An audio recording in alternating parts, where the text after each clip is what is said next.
नमस्कार दोस्तों, story book 12 में आप सभी का स्वागत है। आइए सुनते हैं सास, बहू और बेटे की कारनामे पर आधारित एक कहानी। मम्मी जी, घी खत्म हो गया है, रोटियों पर लगाने के लिए घी दे दीजिए। मधु छोटी सी डिब्बी अपनी सासू माँ के सामने करते हुए बोली, क्या घी खत्म हो गया? तुम दोनों घी पीती हो क्या? अरे, अभी 4 दिन पहले ही तो दिया था, इतनी जल्दी कैसे खत्म हो गया? मैं इतनी सी डब्बी से पूरे हफ्ते भर की रोटियों पर घी लगाती थी, पर आजकल की बहुओं को बचत से कुछ लेना देना ही नहीं। कहते हुए बिमला जी ने मधु के हाथ से वह घी की डब्बी ले ली और अपने कमरे में रखी उस छोटी सी अलमारी का ताला खोल उसमें से घी भरने लगी। घी डालने के बाद मधु को हिदायत देते हुए बोली, पढ़ी लिखी है, अपनी जेठानी जैसी गवार नहीं। माना तो कमाती है, इसका मतलब यह तो नहीं कि दोनों हाथों से लुटाएगी। घर परिवार में कब क्या जरूरत पड़ जाए, ऐसी छोटी छोटी जरूरतों में कटौती कर मैंने अपने दोनों लड़कों को पढ़ा लिखा कर इतने बड़े ओहदों पर पहुंचाया है। बिमला जी मधु को अपना ज्ञान देते हुए बोली। मधु जब घी लेकर रसोई में पहुंची तो उसका लटका हुआ मुंह देखकर उसकी जेठानी अपनी हंसी दबाते हुए बोली, देवरानी जी, सासू माँ की बातों को ज्यादा दिल से मत लगाओ। खैर, अभी नई नई हो, कुछ दिनों बाद इस घर के कायदे कानून को समझ जाओगी। मुझे भी शुरू में तुम्हारी तरह बहुत बुरा लगता था, अब तो मैं भी इस कान से सुनकर दूसरे कान से निकाल देती हूँ। मधु की शादी को लगभग 2 महीने होने को आए और इन 2 महीनों में वह इतना समझ गई थी कि इस घर में उसकी सास का सिक्का चलता है। ससुर जी उनके किसी भी आदेश को नकार नहीं पाते और दोनों बेटे घर के मामलों में दखल ना देने की बात कह अपना पल्ला झाड़ लेते थे। जब बेटों और ससुर की सुनवाई ना थी तो बहुओं की क्या औकात। संयुक्त परिवार में पली बढ़ी मधु पढ़ी लिखी और नौकरी पेशा लड़की थी। उसकी दादी और मम्मी में हमेशा से ही बहुत अच्छी बनती थी। मजाल है कोई अनजान उन्हें सास बहू समझे। उसकी दादी उसकी मम्मी का बहुत अच्छी तरह ख्याल रखती थी, इसलिए मधु के नज़रों में शुरू से ही सास की बहुत अच्छी छवि बनी थी। शादी के समय भी उसकी दादी व मम्मी ने इन्हीं बातों को समझाकर विदा किया था कि बिटिया, सास दूसरी माँ ही होती है, उनको माँ की तरह सम्मान देना और अपने दिल की बातों को और किसी भी जरूरत को उनके सामने बेहिचक कहना। मधु ने अपनी दादी और माँ की बातों को अपने आंचल में बांध ससुराल में कदम रखा, लेकिन उसकी ससुराल की दुनिया उसके मायके की दुनिया से बिल्कुल अलग थी। सासू माँ बहुओं से दोगला व्यवहार करती थीं। उनके हुक्म के बगैर वहाँ एक पत्ता भी न हिलता था। खुद तो किसी काम को हाथ न लगाती, लेकिन बहुओं का एक पल भी आराम से सांस लेना उनको गंवारा नहीं था। खाने पीने की चीजें भी अपने कमरे की अलमारी में रखती और सब्जियों को नाप तोल कर बनाने के लिए देती थीं। मधु ने जब अपने पति से इस बारे में बात की तो वह बोले, मधु, मैं तो बचपन से यही देखता आया हूँ। दादी ऐसा करती थी तो मम्मी भी वैसे ही करती हैं। वैसे भी भाभी को इतने साल हो गए, उन्हें इस बात से दिक्कत नहीं, तो तुम क्यों परेशान हो रही हो? तुम तो नौकरी करती हो, अगर तुम्हारा कुछ खाने का मन करे तो बाहर ही खा पी लिया करो। ऐसी छोटी छोटी बातों का बतंगड़ बना, ना ही खुद परेशान हो ना ही मुझे परेशान करो। उसकी मम्मी और दादी भी उसे समझाते हुए यही कहते, बेटा 1-2 साल लग जाता है ससुराल में सामंजस्य बिठाते हुए, धीरे धीरे सब ठीक हो जाएगा, तो धीरज रख। मधु ने भी इन सब बातों को सुन सब्र कर लिया और सब तो फिर भी ठीक लगता, लेकिन अपनी सास की ये आदत उसे अच्छी नहीं लगती थी कि बहुओं के खाने पर तो रोक टोक और खुद अकेले में अपना मन चाहा बनाकर खा लेती। पहले तो उसे अपनी जेठानी की बातों पर यकीन नहीं होता था, लेकिन जब सासू माँ को उसने खुद अपनी आंखों से ऐसा करते देखा तो उसे भी यकीन करना पड़ा। बुरा तो बहुत लगता, लेकिन जब पति ही सुनने वाला ना हो तो किसी और से क्या कहे। समय बीतता गया और मधु प्रेग्नेंट हो गई। प्रेगनेंसी की शुरुआत में तो उसका कुछ काम करने का मन नहीं करता। रसोई में खाना बनाते हुए उसे कुछ चीजों में महक आती और उल्टी लग जाती। इस पर भी सास ताने देती कि काम ना करने के 100 बहाने।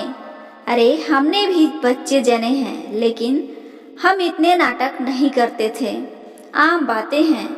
एक काम करती रहेगी तो डिलीवरी आसानी से हो जाएगी, वरना फिर पेट काटना पड़ता है। यह बातें मधु के साथ साथ उसके पति को भी अच्छी नहीं लगती है, लेकिन दोनों ही बात आगे ना बढ़े इसलिए चुप्पी साथ जाते हैं। संडे का दिन था। आज ना जाने क्यों मधु का मन आटे का हलवा खाने का कर रहा था, जो मधु के साथ साथ उसके पति को भी अच्छी लगती है। उसने अपने पति को कहा तो वह हंसते हुए बोले, मैंने तो सुना था इस समय औरतों का खट्टा खाने का मन करता है और तुम मीठा खाने की बात कर रही हो। अब मन कर रहा है तो इसमें मैं क्या बताऊं। मधु मुंह बनाते हुए बोली, ठीक है यार। अरे मधु, मैं तो बस मजाक कर रहा था, जाओ बना लो। मुझे भी बहुत दिन हो गए, दिन क्या साल हो गए आटे का हलवा खाए। मुझे तो आटे का हलवा बनाना ही नहीं आता। मधु मुंह लटकाते हुए बोली, भाभी बहुत अच्छा आटे का हलवा बनाती हैं, उनसे बनवा लो, मना नहीं करेंगी। भाभी बोली, बहना हलवा तो मैं बना दूंगी, लेकिन उसके लिए घी तुम्हें सासू माँ से मांगना होगा, और उनका तो तुम्हें पता ही है ना। जेठानी उसे समझाते हुए बोली, इस समय मम्मी मना करेंगी, मुझे तो नहीं लगता। तुम्हें ऐसा नहीं लगता तो एक बार अपने मन की कह कर देख लो।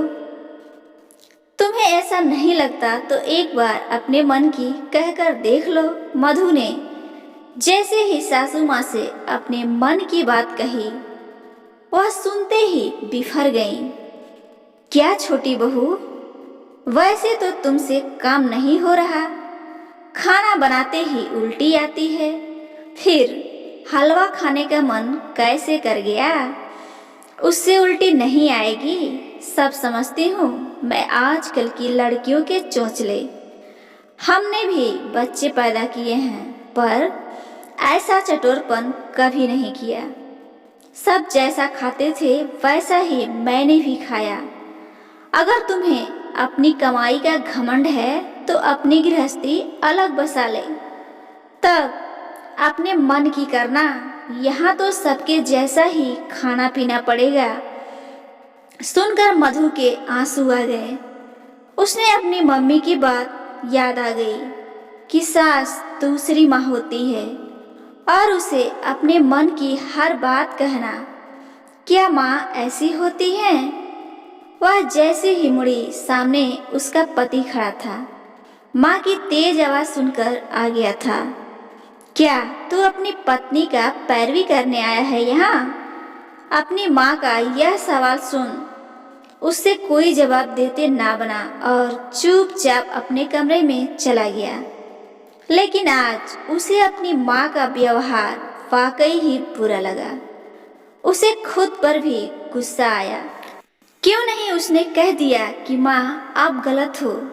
क्या बहुओं के खाने पीने पर इतनी बंदिश लगाना सही है? लेकिन जब कहना था तब तो कहा नहीं। इन बातों को अभी 2-4 दिन ही हुए थे कि ऑफिस में मधु की तबीयत अचानक खराब हो गई।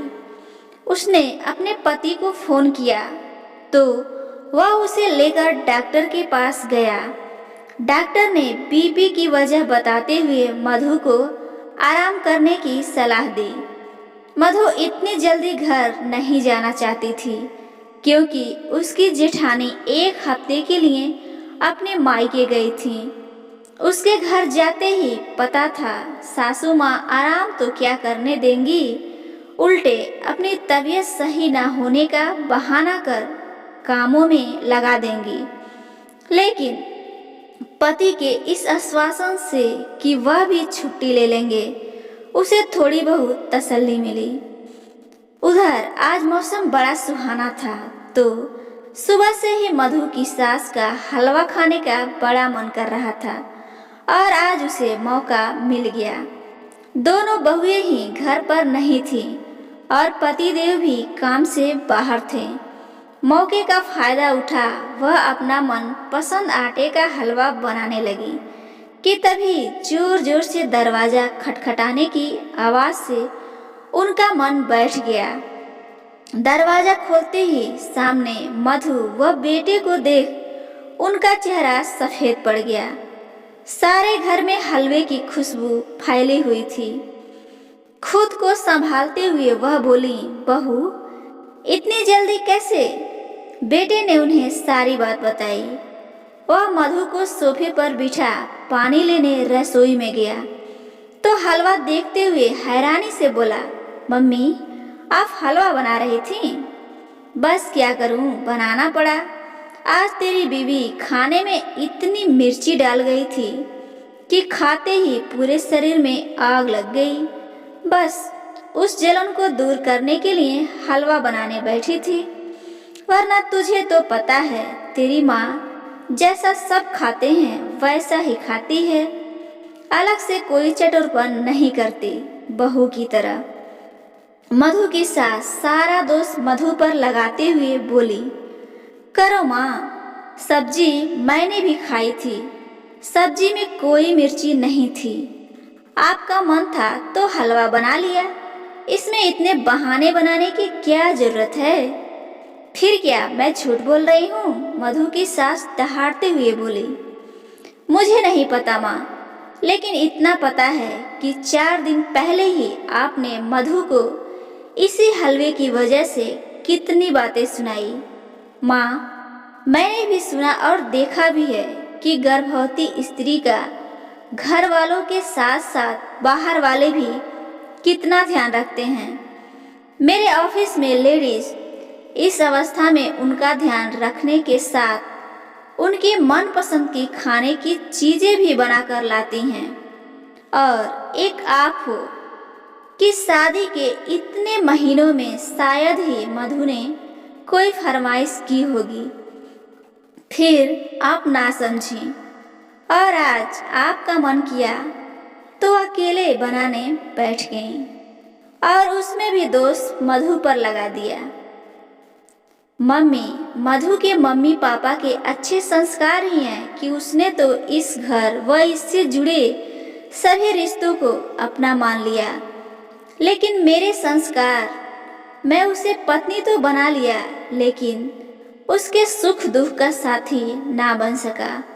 हमेशा यही सोचता रहा कि माँ को बुरा न लग जाए, लेकिन कभी यह नहीं सोचा कि मधु को भी बुरा लग सकता है। इस घर में मेरे पास तो माँ पिता भाई सब हैं, लेकिन उसके पास तो यहाँ वो भी नहीं। जिसको माँ पिता माना वह सिर्फ नाम भर के हैं, और पति वह भी कौन सा इन सब से अलग है जो आज तक उसके मन की ना समझ सका। मायके से पराई हो गई और ससुराल में किसी ने अपनाया ही नहीं। बताओ यह जाए तो कहाँ, लेकिन आज मुझे अपनी गलती का एहसास हो गया माँ। आज से मैं बेटे के साथ साथ अपना पत्नी धर्म भी निभाऊंगा और आशा करता हूँ आप भी बहुओं को कम से कम घर के सदस्य का दर्जा तो जरूर दें। इसी में इस घर और हम सबकी भलाई है। अगर ऐसा नहीं हुआ तो माँ, इस घर की नींव को दरकते देर न लगेगी। आज पहली बार मधु की सास ने बेटे को विद्रोही रूप में देखा था। शायद वह समझ गई थी कि अगर वह अब भी ना संभली तो वह बहुओं की तो कभी बन ना सकी और बेटों की नज़रों में भी कमाई इज्जत ज़्यादा दिन नहीं टिक पाएगी। दोस्तों, क्या आप मधु के पति की बातों से सहमत हैं? अगर हाँ तो कमेंट कर जरूर बताएं। और रोचक एवं ज्ञानवर्धक पारिवारिक कहानी रोजाना सुनने के लिए इस चैनल स्टोरी बुक 12 को जरूर सब्सक्राइब करें। धन्यवाद।